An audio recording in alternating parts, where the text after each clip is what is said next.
जवाहरलाल नेहरू ने बहुत कुछ दिया देश को, जो कि आज तक बीजेपी या मोदी सरकार ने कभी नहीं दिया। ये छात्र पेपर लीक के लिए है, क्योंकि प्रदेश में इतनी ज्यादा पेपर लीक हो रही है, उस व्यवस्था को लेकर आवाज उठाया जा रहा है कि किसी पार्टी विशेष का जो वर्तमान मौजूदा सरकार है छात्रों के विषय में सोचे और उनकी बातों को सुने, उन पर लाठियों की जगह फूल बरसाने का कार्य करे। जैसे कि इस समय सावन चल रहा है, कांवड़ियों पर फूल बरसाया जा रहा है और छात्रों पर देख लीजिए पूरे स्टूडेंट हैं, पूरे चारों तरफ इलाहाबाद के स्टूडेंट भरे हैं।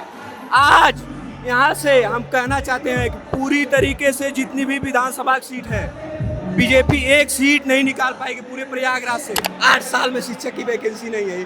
5 साल से हम जो है UP TET super TET qualify करके बैठे हैं, लेकिन कोई वैकेंसी नहीं है। आत्महत्या कर लूँ, फांसी लगा लूँ, मेरी माँ बाप को कौन देखेगा बताइए।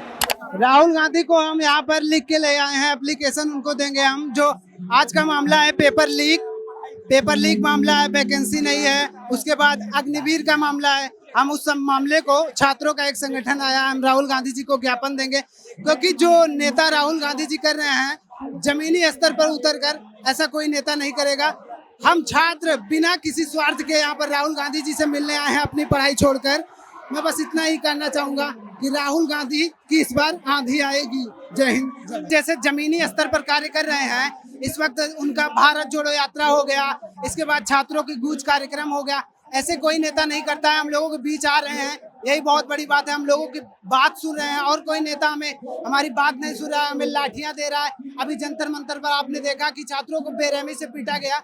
ये बहुत ही भयानक मुद्दा है कि हम छात्रों का आक्रोश बढ़ गया है। जो वर्तमान सरकार है, मौजूदा सरकार है, इससे छात्र बहुत परेशान हो चुके हैं। सरकार कितनी भी सफाई ले ले धर्म के नाम पर या कुछ भी कर ले, लेकिन जब तक छात्रों को आगे नहीं बढ़ाएगी, देश आगे नहीं बढ़ेगा।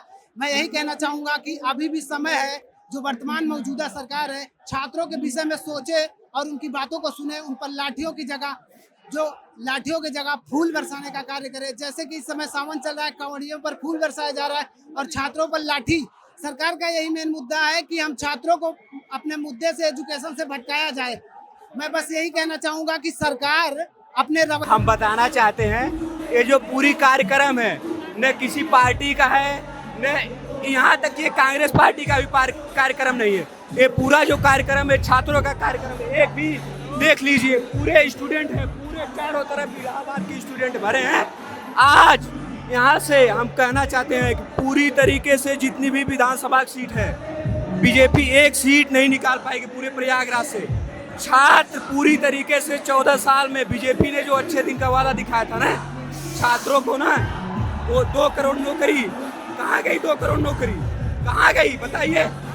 एक भी नौकरी का आप हिसाब दे दीजिए तो हम माने आप 2 करोड़ नौकरी दिए।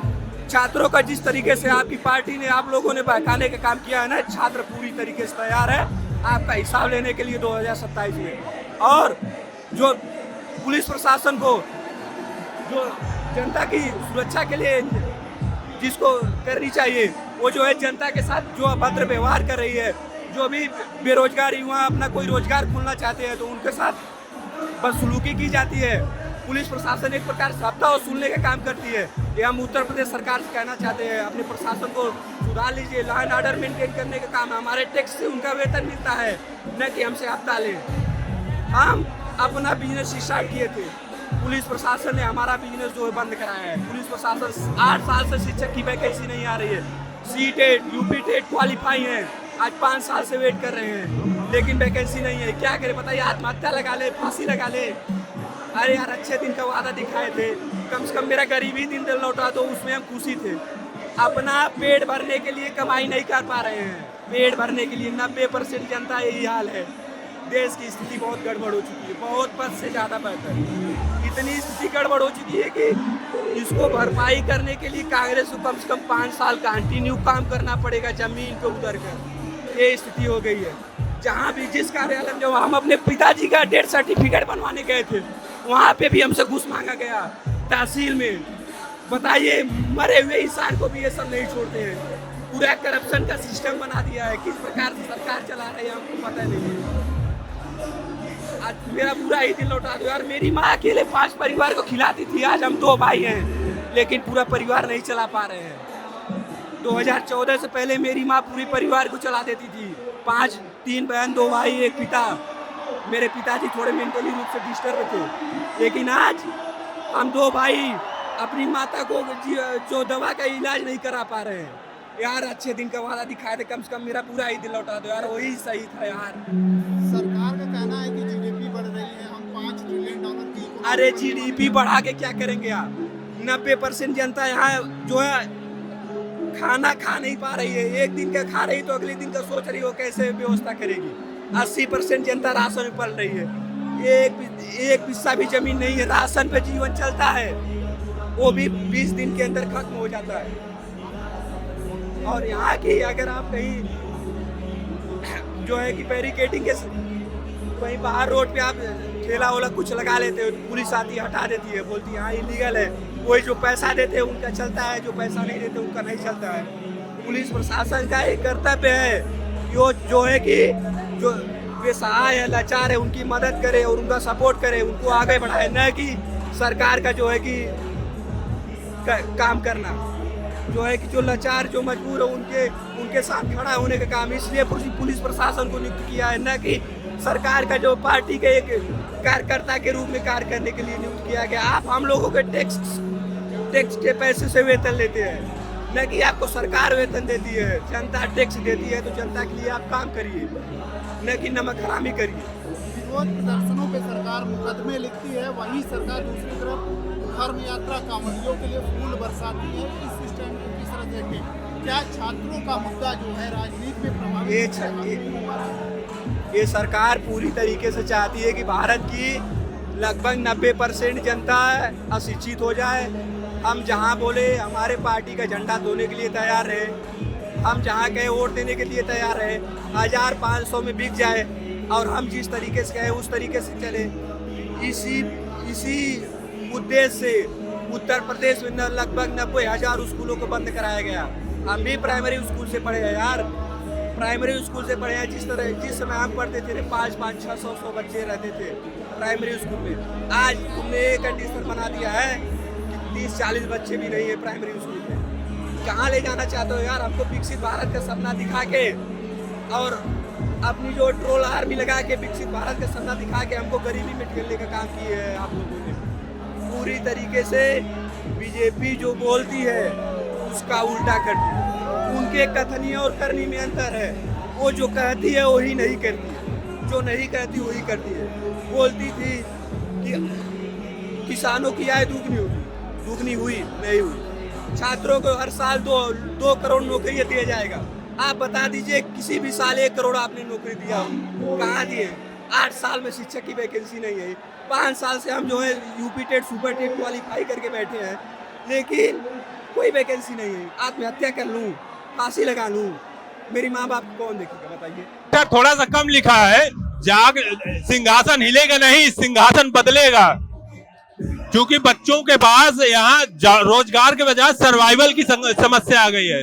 लोग बच्चे क्या कैसे जिएंगे, इनको इस बात का संकट है। रोजगार तो एक बड़ी बात हो गई, लेकिन यहाँ बच्चों को जीवन यापन की समस्या सरकार ने क्रिएट कर दी। यदि भर्तियों का मामला देखा जाए तो सरकार हर जगह आउटसोर्सिंग पे बहुत अधिक जोर दे रही है। न केवल इस पे जोर दिया जा रहा है, बल्कि एक अलग से कमीशन खड़ा करने का प्रयास किया जा रहा है। यदि आप डिग्निटी फुल जॉब नहीं देना चाहते हैं तो फिर चाहते क्या है? क्या 10, 15, 20 हजार में मजदूर बनाना चाह रहे हैं? यदि 15-20 हजार में यदि आप आउटसोर्सिंग कर रहे हैं, 5 साल बाद आप उनको बाहर कर देंगे तो कैसे जिएगा आदमी? जब उसके पास बच्चे हो जाएंगे, बीबी हो जाएगी, क्या वो जी पाएगा 15 से 20 हजार में? संभव ही नहीं। चुनावी राजनीति में जब सरकार बनने की प्रक्रिया होती है, क्या उसमें छात्रों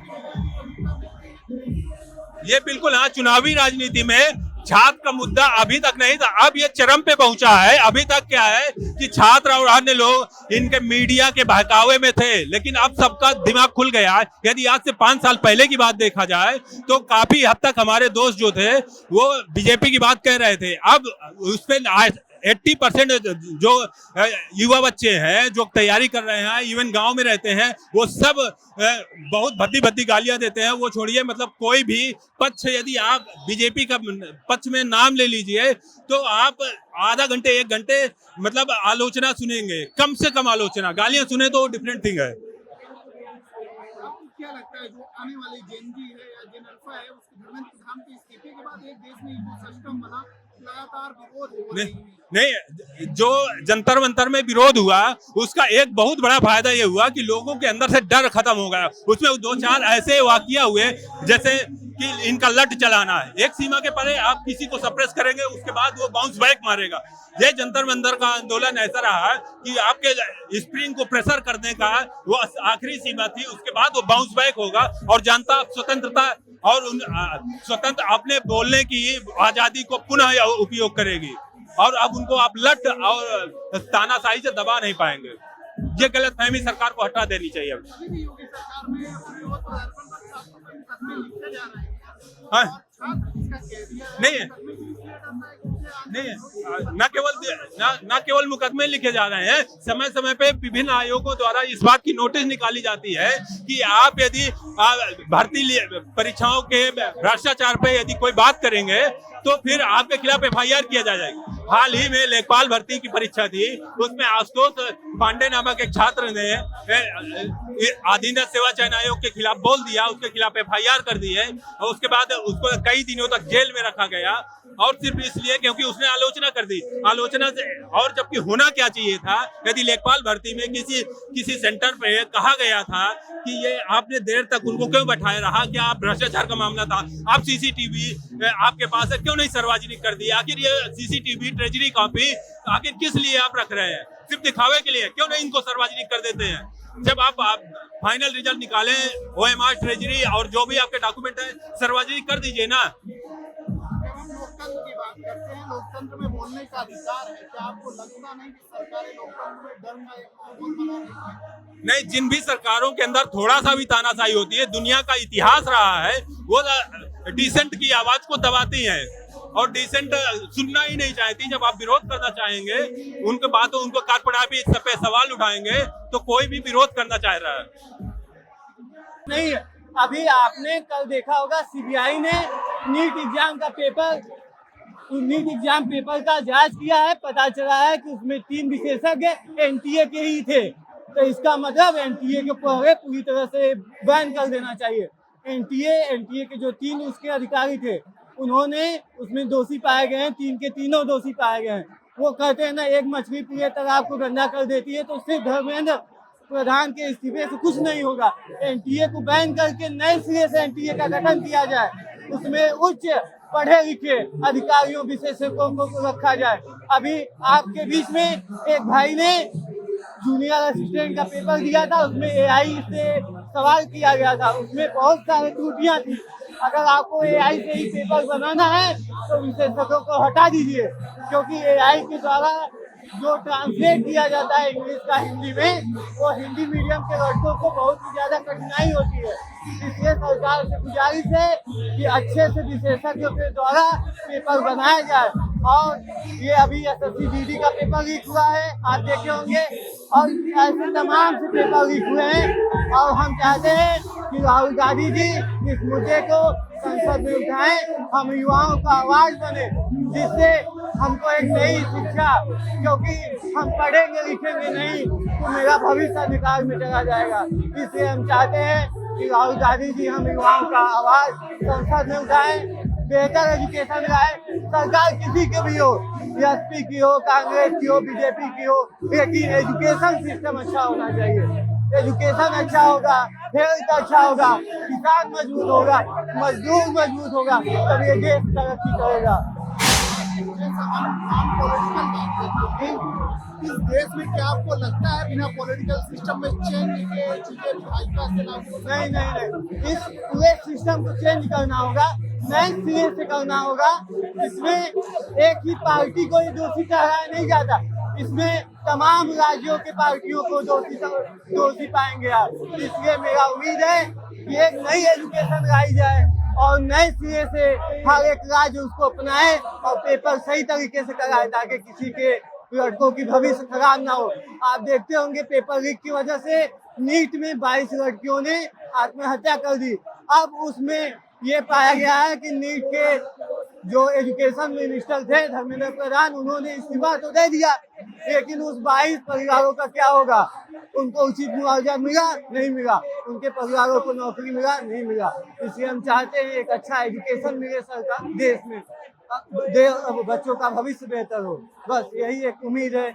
हम चाहते हैं कि राहुल गांधी जी हम सबका आवाज उठाएं। राहुल गांधी को मजबूत करने के लिए आए हैं। राहुल गांधी अब एक जज्बा बन चुके हैं हम लोग के लिए। वो छात्रों की आवाज उठा रहे हैं और छात्र जब तक अपने हक को नहीं मानेगा, जब तक अपने हक को लिए लड़ रहे हैं, रास्ता दिखा रहे हैं। इसलिए हम लोग उनको देखने के लिए गाजीपुर से आए हैं। और जो नीट पेपर जो पेपर लीक का मुद्दा है उसके लिए नहीं आए क्या आप लोग? क्यों नहीं, नीट पेपर हमारे लिए मतलब मेरे भाइयों के लिए, जैसे मैं नीट का एग्ज़ाम नहीं देता हूँ, लेकिन हमारे भाई हैं, सिस्टर है, जो भी अगर हमारे भविष्य में बच्चे या हमारे परिवार का कोई भी सदस्य जो नीट का एग्ज़ाम देना चाहे, जैसे एक परिवार में लोग अनेक लोग जुड़े हुए हैं गाजीपुर से। गाजीपुर से प्रयागराज में रहकर जी, तैयारी करते हैं? प्रयागराज में तैयारी नहीं करते हैं। मैं राहुल गांधी के लिए आया हूँ।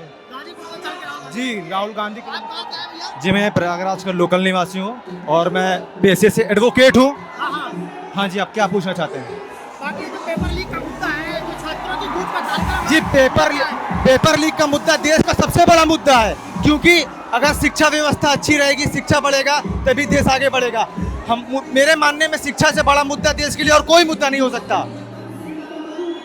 शिक्षा रहेगी तो देश में हर कोई रोजगार रहेगा और बुद्धिमान इंसान लोग बुद्धिमान होंगे।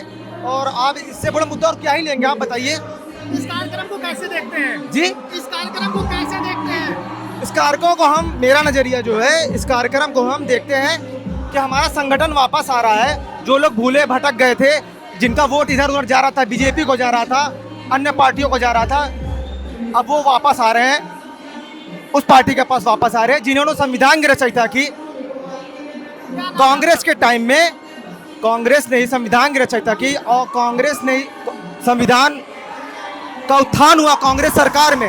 जवाहरलाल नेहरू ने बहुत कुछ दिया देश को, जो कि आज तक बीजेपी या मोदी सरकार ने कभी नहीं दिया। आप कहाँ से आए भैया? वीडियो मेरा नाम है प्रीतम कुमार गौतम। आप कहाँ से आए हैं? मेरा नाम, मैं मछली शहर जौनपुर से आया हूँ। ये छात्रों के गूंज कार्यक्रम में क्या देखने आए हैं? राहुल गांधी से ले आए क्या है? मैं राहुल गांधी जो छात्रों की आवाज़ उठा रहे हैं, तो मैं उनके समर्थन में मैं भी आवाज़ उठाने आया हूँ राहुल गांधी के साथ। ये जो कार्यक्रम हो रहा है ये राजनीतिक नहीं है, इसमें झंडे नहीं है। छात्रों के हित में कितनी बातें करने वाले राहुल गांधी यहाँ पे? राहुल गांधी जो है छात्रों की बात कर रहे हैं, रोजगार बेरोजगारी की बात कर रहे हैं, तो राहुल गांधी से बहुत उम्मीद है, इसलिए हम लोग यहाँ पे आए हैं राहुल गांधी को देखने, उनकी आवाज़। मेरा नाम अरशद इलाही।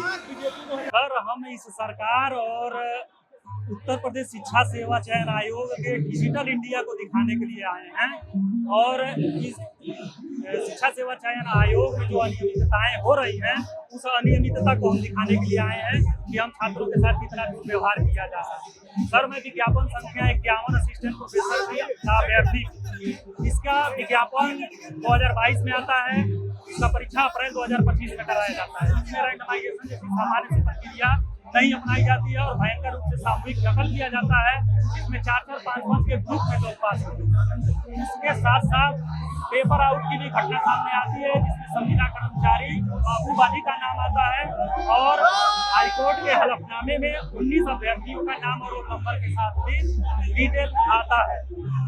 उसके बाद हम लोग आंदोलन चलाते हैं।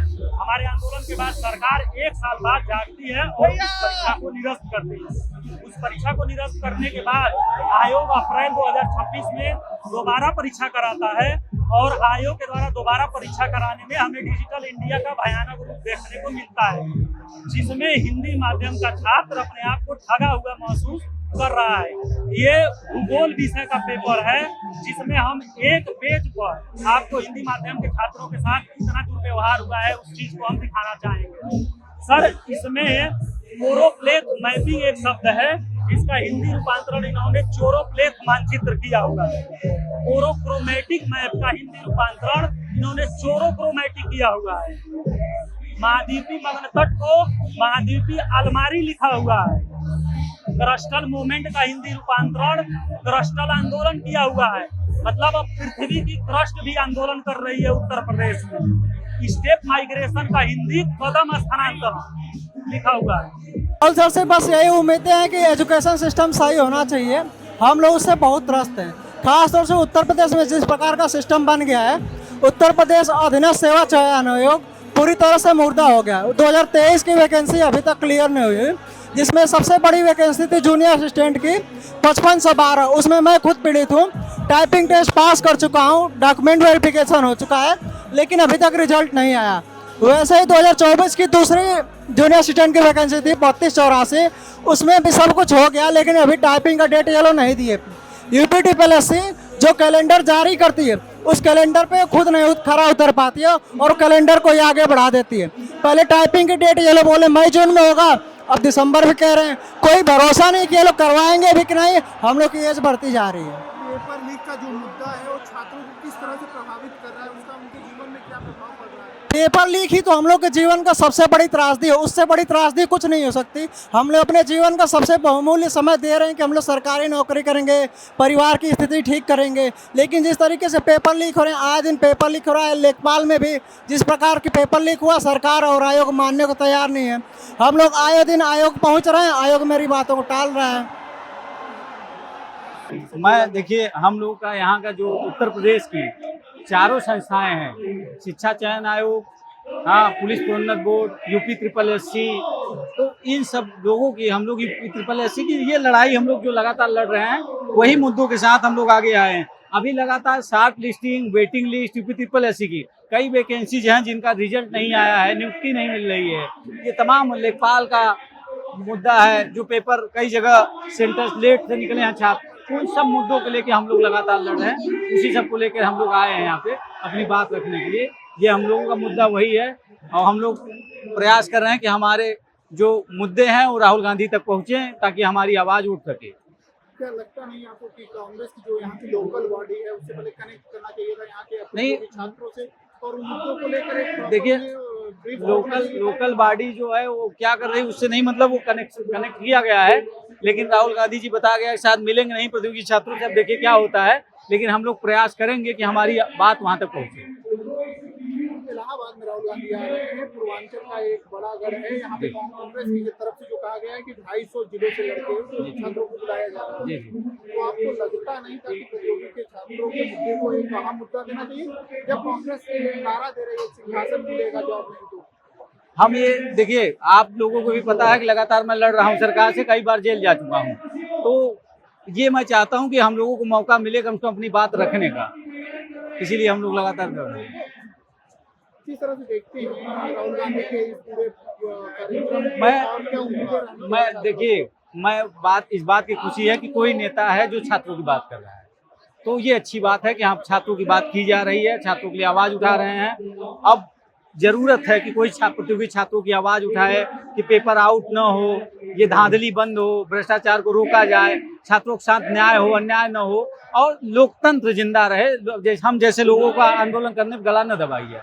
कांग्रेस और राहुल गांधी को लेकर एक कहा जाता है कि ये नाम सीरियस पॉलिटिक्स करते हैं, मुद्दे को उठाते हैं लेकिन इसे अंजाम तक नहीं ले जाते। तो क्या आपको लगता है कि छात्रों के मुद्दे को कांग्रेस कोटा, देहरादून और इलाहाबाद में करने के बाद किसी प्लेटफॉर्म पे और वैलिडेट कर पाएगी?